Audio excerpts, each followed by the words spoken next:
함께 인사 나누시겠습니다. 사랑합니다. 오늘 말씀 제목은 십자가에 못 박은 나의 죄. 그래서 옆줄 긋고 회개 2입니다. 근데 지난 시간에 우리가 어찌할꼬라고 하는 제목을 가지고 회개 1을 같이 생각해 봤습니다. 오늘은 바로 회개 2입니다. 여러분이 알다시피 이 5월은 가정의 달입니다. 그리고 또한 다음 주에 우리가 강구에 나온 대로 성령 강림주일이 있는 그런 달이기도 하죠. 이 5월을 우리가 이게 지내면서 예수 그리스도 안에서 정말 새 삶을 사는 그런 놀라운 복을 여러분 다 받으시기를 예수 그리스도의 이름으로 축원드립니다. 이것은 이미 하나님께서 우리에게 주신 것입니다. 고린도후서 5장 7절에 보면 누구든지 예수 그리스도 안에 있는 자는 새로운 피조물이 되었으니 하시면서 이전 것은 지나갔으니 보라 새 것이 되었도다 이렇게 약속해 주셨습니다. 우리가 예수님 안에 있는 것이 분명하다면 우리에게는 완전히 새로운 이런 삶의 복을 하나님이 주시는 것이라 이 말이죠. 만약에 여러분이 예수 믿고도 지금까지 진정한 새 삶을 살지 못하였다면 그건 지난 세월이 정말 너무나 억울한 것입니다. 또 앞으로 계속 그렇게 살라는 것은 이것은 정말 두려운 것입니다. 자, 그러면 우리가 어떻게 하면 새롭게 살 수 있을까요? 사도 베드로는 지금 여기에서 회개하면 새롭게 되는 날이 이른다고 했습니다. 회개하면 새롭게 되는 날이 이른다는 말이 무슨 뜻일까요? 오늘 본문에서는 사도 베드로는 지금 나면서부터 걷지 못하던 자를 일으켜 세운 그 일로 인하여서 지금 많은 무리들이 몰려왔습니다. 그 많은 무리들 앞에서 지금 세 가지 요지의 말씀을 지금 전하고 있는 겁니다. 첫째는 이 기적은 그리스도이신 예수님 때문에 일어난 것이다. 이렇게 선포를 했고요. 두 번째는 십자가에서 죽은 예수를 하나님께서 살려내셔서 그를 영화롭게 하셨다라고 선포를 하고 있습니다. 그리고 세 번째는 그리스도이신 예수를 너희가 죽였으니 회개하고 죄사함을 받으라 하는 말씀을 전하고 있습니다. 하나님께서는 예수님을 십자가에 못 박은 예루살렘 거민들의 죄를 용서해 주시기를 원하셨습니다. 예수님께서 십자가에서 아버지 저들을 사하여 주옵소서 자기들이 하는 것을 알지 못함이니이다 라고 기도하신 것을 응답하시려고 하신 것입니다.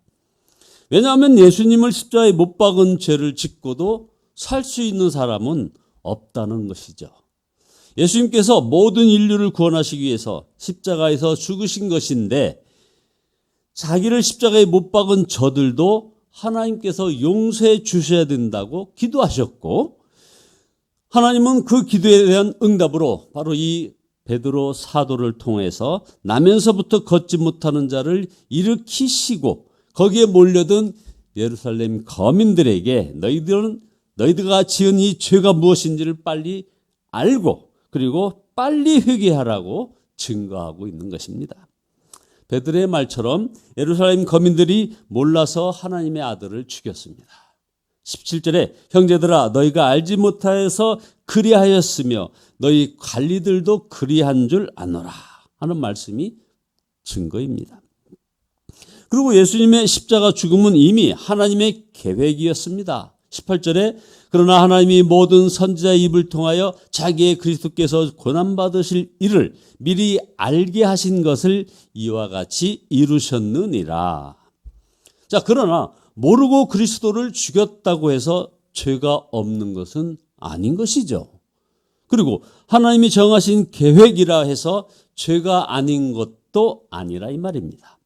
그리스도를 죽이고 어찌 잘 살기를 기대하겠느냐 하는 것이죠. 그러므로 베드로는 예루살렘 거민들에게 회개하라고 촉구했습니다.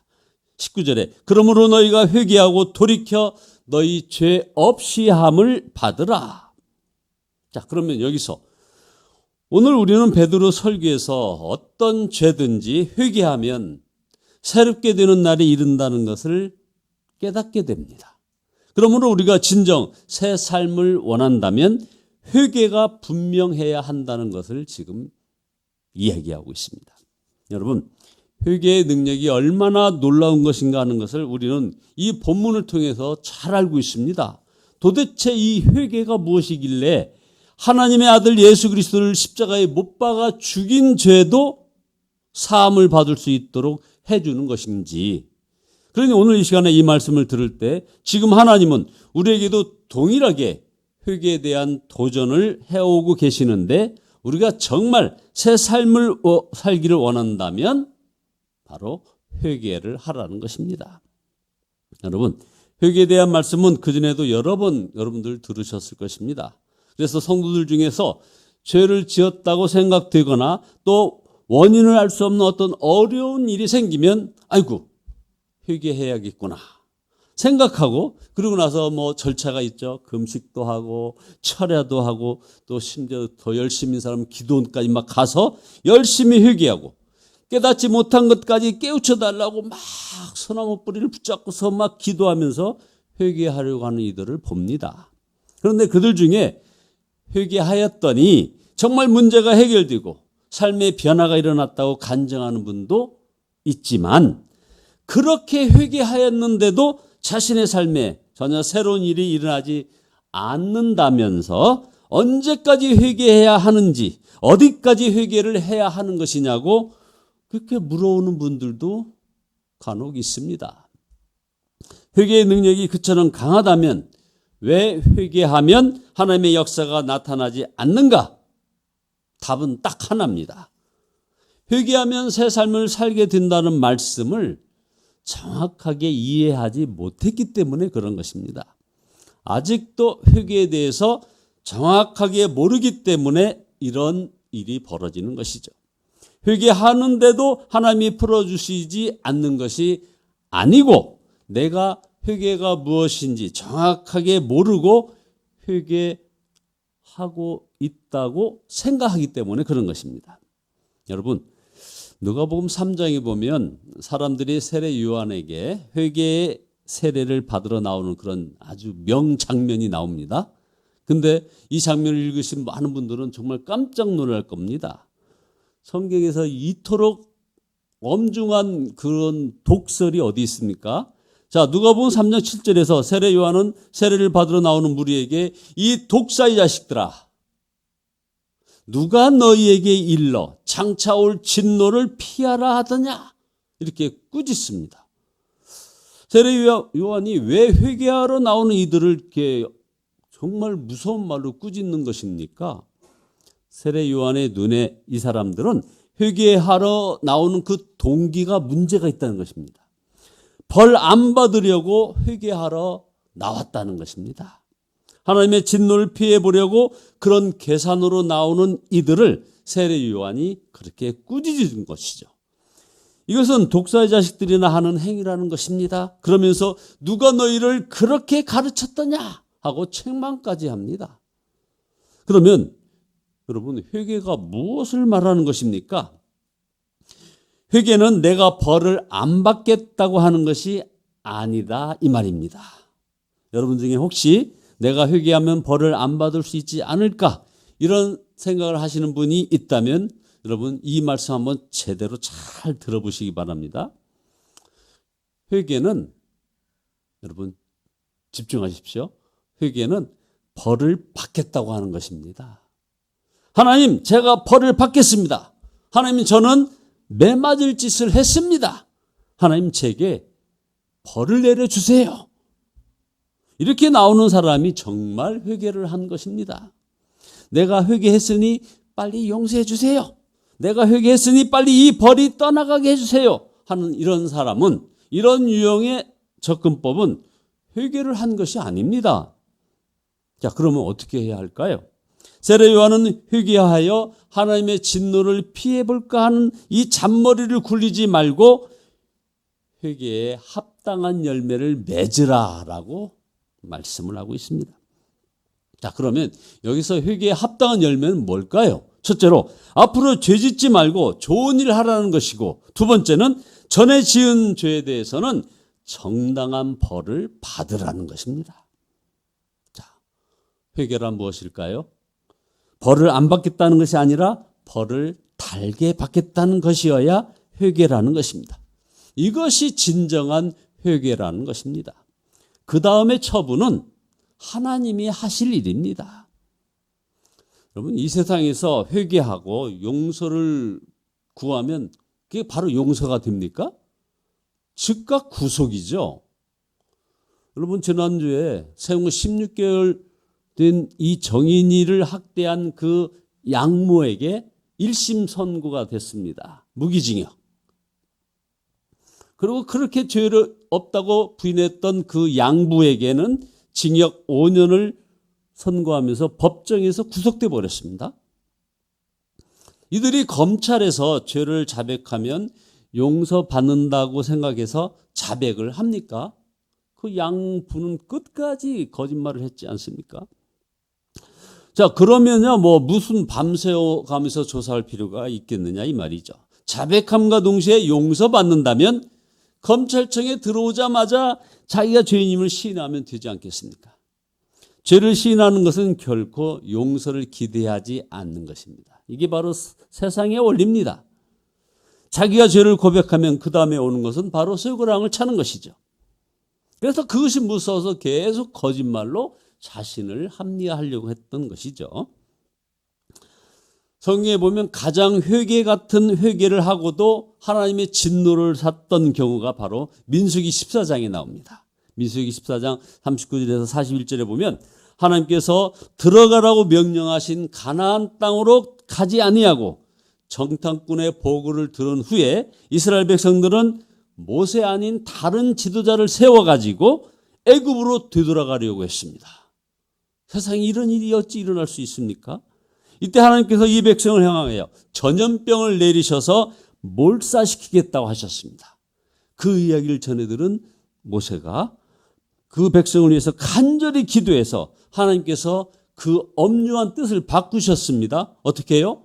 그들을 즉시 다 죽이지는 않고 자기 명대로 살기는 해주겠다. 그 대신 광야에서 살다가 광야에서 죽게 하시겠다고 하셨습니다. 모세가 이 말을 이스라엘 백성에게 이제 전해 주었더니 이스라엘 백성들이 그제서야 이 사태가 심각함을 깨닫습니다. 밤새도록 자기들끼리 모여서 의논을 했고 그 다음날 아직 날이 새기도 전에 가나안 땅으로 출발을 해서 이미 산꼭대기까지 올라갔습니다. 산에 올라가서 이렇게 외칩니다. 민수기 14장 40절에 보소서 우리가 여기 있나이다. 우리가 여호와께서 허락하신 곳으로 올라가리니 우리가 범죄하였음이니이다. 이렇게 회개를 했습니다. 자, 여기 회개의 세 가지 요소가 다 충족됐어요. 첫째, 슬퍼했고, 그리고 죄를 자복하고, 그 다음 세 번째, 실제로 행동을 돌이켰다 이 말입니다. 그야말로 참 회개를 잘한 것 아닙니까? 그러나 모세를 통해서 하나님은 그들의 그러한 회개하는 행위로서 하나님을 더욱 노엽게 하였다고 했습니다. 결국 그들은 아말렉인 가나안인들에 의해서 다 멸망당했습니다. 41절에 너희가 어찌하여 이제 여호와의 명령을 범하느냐? 이 일이 형통하지 못하리라. 왜 이런 결과가 일어났습니까? 이 사람들의 이 회개의 목적이 무엇이었느냐 하는 것이죠. 이 사람들이 이렇게 한 회개의 목적은 진정한 회개에 대한, 죄에 대한 그런 애통함이 아니었습니다. 아, 내가 하나님을 믿지 못했구나. 하나님을 거역하였구나. 이것이 아니었습니다. 광야에서 죽는다니 그것만은 안 돼. 죄는 지었지만 벌을 받지 않으면 좋겠어. 그러니까 벌 안 받으려면 회개하면 된다니까 나 회개합니다. 이런 유형의 회개를 했던 것입니다. 벌을 받지 않기 위해서 회개를 한 이 사람들은 다 멸망됐다 이 말이죠. 하나님께서는 그런 유형의 회개는 받지 않으신다는 것입니다. 우리가 회개하여도 새 삶을 살지 못하는 이들이 있는 이유가 바로 여기에 있습니다. 무슨 문제만 있거나 병들었거나 어려움이 있으면 회개하고 회개기도 하세요. 회개하면 다 됩니다. 했는데 이런 가르침을 잘 이해하지 못한 것이라 이 말이죠. 회개를 벌 안 받고 고통을 면하기 위한 목적으로 사용하는 것, 이게 바로 우리 한국교회의 참 고질이기도 합니다. 진정한 회개에는 새롭게 하시는 하나님의 은혜가 약속되어 있습니다. 그러나 회개하였다고 새롭게 해달라고 요구하라는 말은 아닙니다. 오직 회개만 분명히 하라는 말입니다. 그러면 하나님과의 관계는 풀려지는 것입니다.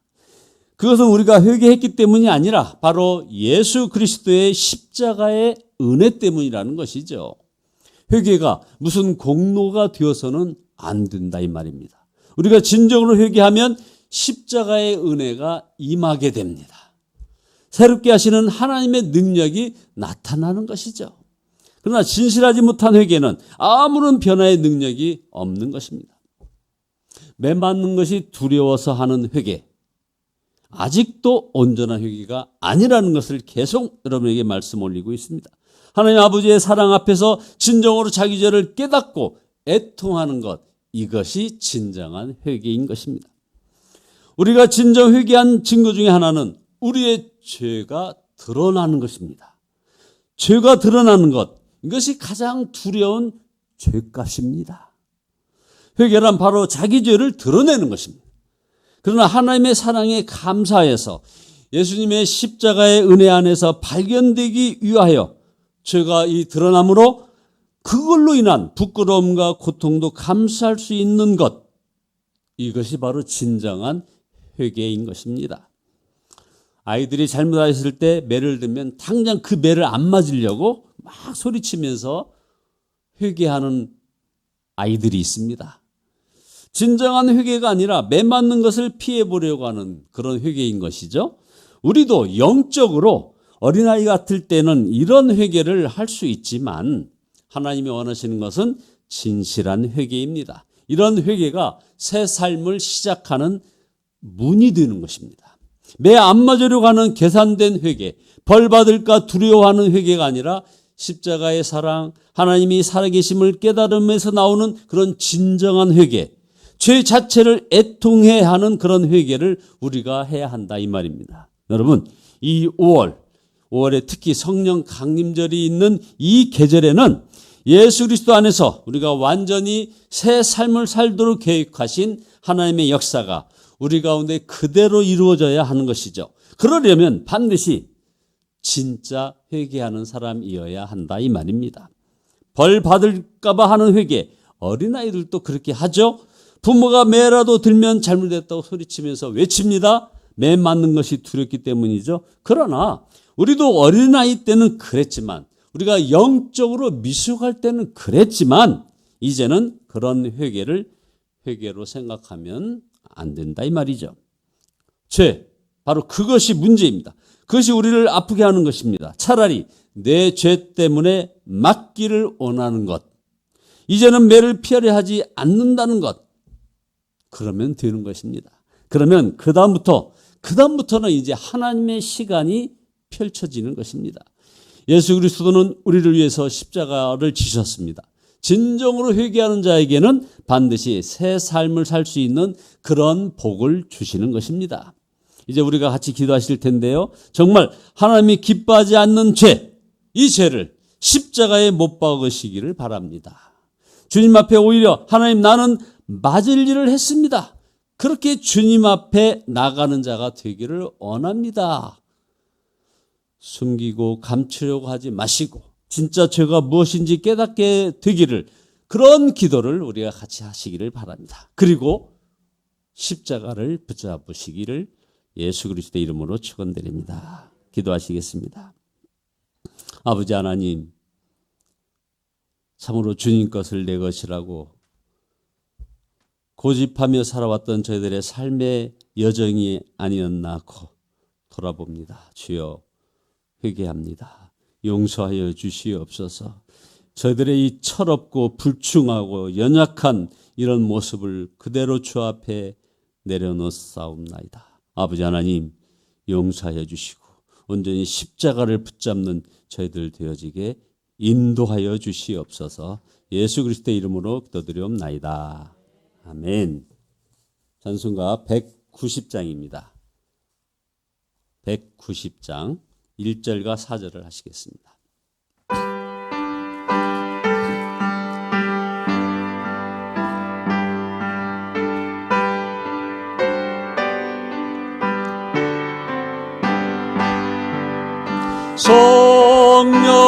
성령이여 강림하사 너를 감하시고 애통하며 회개하며 충만하게 하소서. 예수여 기원이 나의 기도 들으사 애통하며 회개하며 충만하게 하소서. 영케하고 위로하사 복을 받게 하소서. 충만하게 하시오니 무한 감사합니다.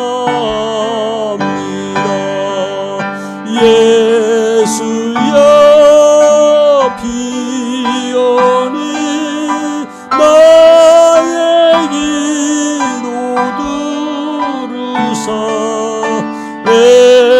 애통하며 회개하며 충만